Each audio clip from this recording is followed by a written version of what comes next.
មួយទាំងពីរសម្លេងពីរស់ល្អណាស់ហើយកាយវិការក៏សមរម្យផងរូបសម្បត្តិក៏ល្អដូច្នេះខ្ញុំទាំងពីរសូមជូនពរឲ្យមួយនឹងបានសេចក្តីសុខជាតំពាំងស្នងរស័យនៃសិល្បៈរបស់គេផង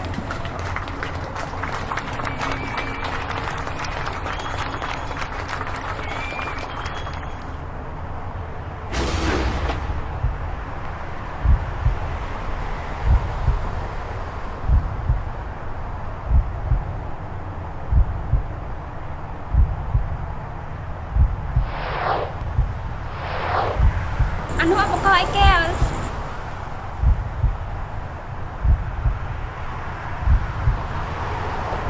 នេះជារង្វាន់សម្រាប់កម្មវិធីប្រឡងបើខ្ញុំចង់បានវិញធ្វើមិនទៅចង់បានរង្វាន់នេះគឺតែប្រឡងជំនាញទៅជាប់សិនអញ្ចឹងខ្ញុំសុំប្រឡងផងបានអត់បានតាំងឡំ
ស្គមលលិសោះ